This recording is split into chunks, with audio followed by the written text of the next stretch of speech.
आमदार आदित्य ठाकरे यांनी पुन्हा एकदा सरकारवर निशाणा साधला आहे। सरकारने आपल्या राज्यात ही लोकशाही संपवलेली आहे आणि ती पुनर्जीवित करण्यासाठी आमचा लढा आहे असं आदित्य ठाकरे यांनी म्हटलं आहे आणि सरकारवर देखील पुन्हा एकदा ते वारंवार निशाणा साधत आहे। विदर्भात झालं का?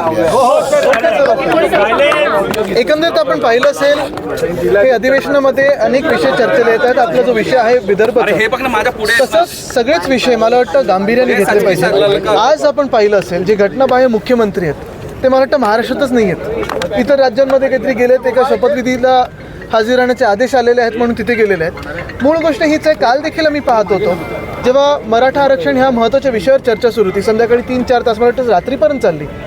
जे महत्त्वाचे काही वक्ते होते त्यावेळी मुख्यमंत्री आणि उपमुख्यमंत्री कोणीही हजर नव्हतं आमच्या हाऊसमध्ये। ही अशी सगळी थट्टा चाललेली आहे।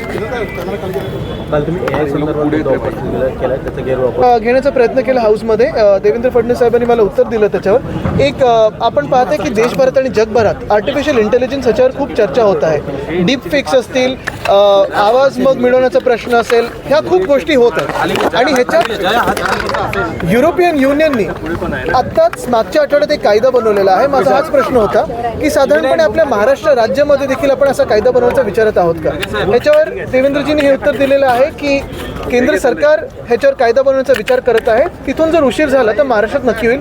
एक तरुण आमदार म्हणून आणि आमदार महाराष्ट्राचा म्हणून माझी हीच इच्छा राहील की याच्यावर लवकरात लवकर आपण पावलं उचलावी, कारण हे पाहते आपण की जग बदलत चाललेलं आहे आणि AI आपलं एक मोठा घटक होत चाललेला आहे। आर्टिफिशियल इंटेलिजन्स हे वापरायचं कसं, जनहितासाठी वापरायचं कसं, हे वापरणं गेलंच पाहिजे, कारण हेल्थकेअर असेल, एज्युकेशन असेल, शिक्षण असेल, आरोग्य असेल, या दोन्ही क्षेत्रात ह्याचा खूप मोठा उपयोग होऊ शकतो।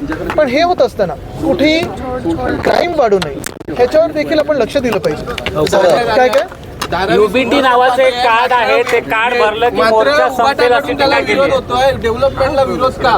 मला वाटतं प्रश्न सोपा आहे। धारावीचा विकास होत असताना कुठच्या तरी सरकारचा एका मित्राचा विकास होऊ नये, एका व्यक्तीचा विकास होऊ नये।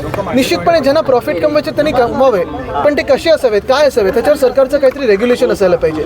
महत्त्वाची गोष्ट म्हणजे एवढ्या जर काही आपण सवलती देत असू तर आमचं महाविकास आघाडीचं सरकार होतं तेव्हा सरकारलाच कसा फायदा होईल हे बघून आपण पाहिलं असेल बीडचा जो विकास केला, पुनर्विकास करायला सुरू केलं, ते सरकारच्या माध्यमातून केलं। तर ह्या सगळ्या सवलती जर आपण देणार असू, मेगा सवलती जर देणार असू, तर मग सरकारच का नाही करत आहे? भाजपने आरोप केलाय की मुंबईमध्ये आरे कॉलनीमध्ये लँड जिहादचं प्रकरण समोर येत आहे। खरंच असं प्रकरण आहेत का? नाही सर, थोडं मला बघायला लागेल याच्यावर। मी आता आपल्याकडून भाजपने आरोप केलाय, धारावीमध्ये जो मोर्चा सुरू आहे त्यावर भाजपचं असं म्हणणं आहे की जे UBT कार्ड आहे ते जर अदानींनी रिफिल केलं तर हा मोर्चा थांबेल। बरोबर आहे ना, त्यांच्या मित्राला एवढं बोलल्यानंतर त्यांना वाईट तर वाटणारच। खासदारकीची जबाबदारी अनेक भाजप आमदारांवर दिली जाते। आपण कुणाविरोधात शड्डू ठोकणार आहात का? लोकसभा निवडणुकीच्या पार्श्वभूमीवर ठाण्यात आपण लोकसभा निवडणूक लढवणार आहोत। मला वाटतं अनेक असे चर्चेला काही ठिकाणी मी ऐकत आहे, या बातम्या ऐकत आहे, काही चर्चा ऐकत आहे। महत्त्वाची गोष्ट हीच आहे की आपण पाहत असाल मी घटनाबाह्य मुख्यमंत्र्यांना 1 वर्षापासून सांगतोय, 1.5 वर्षापासून सांगतोय की त्यांनी त्यांच्या मुख्यमंत्री पदाचा आणि आमदारकीचा राजीनामा द्यावा आणि माझ्यासमोर वळीतून लढावं। ते नसेल तर मी त्यांच्यासमोर ठाण्यातून तयार आहे। पण हीच महत्त्वाची गोष्ट आहे की ह्या जरी चर्चा होत असल्या तरी निवडणूकच होत नाही आहेत। काल परवाकडे पण पाहिलं असेल हायकोर्टाने ताशारे ओढलेले इलेक्शन कमिशनर त्यांना निर्देश दिलेले आहेत की पुणे लोकसभा आणि चंद्रपूर लोकसभा इथे दोन्हीकडे निवडणूक घ्यायला पाहिजे। 1 वर्ष झालं तिथून लोकसभेत आणि दिल्लीत आवाजच नाही आहे। याला लोकशाही म्हणतो का आपण? महानगरपालिकेच्या निवडणुका होत नाही आहेत। आज आपण पाहिलं असेल तर सेनेटची देखील निवडणूक ही घ्यायला तयार नाहीत, कारण यांच्यात हिंमतच नाही आहे। आणि मूळ गोष्ट हीच राहिलेली की आपल्या राज्यात लोकशाही ह्यांनी मारलेली आहे, संपवलेली आहे, ती पुनर्जीवित करण्यासाठी आमचा सगळा हा लढा आहे आणि त्याच्यावर आम्ही लढत आहोत। आणि एका बाजूला हे सगळं होत असताना अजून एक आपल्यासमोर गंभीर बाब आणू इच्छितो। काही गोष्टी एवढ्या वेड्यावाकड्या होत चाललेल्या आहेत। कालच पेपरमध्ये आलं आहे की मला वाटतं बोरिवली विरार ह्या रेल्वेसाठी काही कांदळवनं हलवायचा प्रयत्न आहे आणि तसा प्रस्ताव आहे, पण त्याचं ते लावणार पुढे लागवड करणार आहे तर गडचिरोलीत ही झाडं लागलीच पाहिजेत।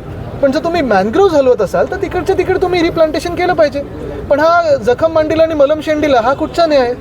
तसंच जर आपण पाहिलं असेल तर अजूनही दिघा स्टेशनचं उद्घाटन 8 महिने तयार आहे तरी झालेलं नाही। उरण लाईन असेल, डोंबिवली मानकोली कनेक्टर असेल, हे तसंच्या तसं पडलेलं आहे। आणि आज देखील मुख्यमंत्री कुठे घटनाबाह्य राजस्थानमध्ये आदेश आले म्हणून तिथे गेलेत। आपण पाहिलं असेल MTHLचं अजून उद्घाटन पेंडिंग आहे। मुख्यमंत्री कुठे आहेत? राजस्थानमध्ये। आजच मला वाटतं पेपरमध्ये आलं, काल उत्तर दिलं गेलं की आपल्या राज्यामध्ये 2,500 शेतकऱ्यांनी आत्महत्या केलेल्या आहेत. शेतीचा प्रश्न हा मोठा आहे, कृषी क्षेत्र हे कोलमडलेलं आहे, मोठे मोठे उद्योग देखील दुसऱ्या राज्यात जात आहेत. घटनाबाह्य मुख्यमंत्री दुसरीकडे प्रचाराला जातात, शपथविधीला जातात, दिल्लीला बोलवलं की दिल्लीला उडी मारत जातात, पण आमच्याकडे आमच्या महाराष्ट्रामध्ये फेरी मारायला काही त्यांना कुठेच वेळ मिळत नाही. मुंबईचा पदवीधर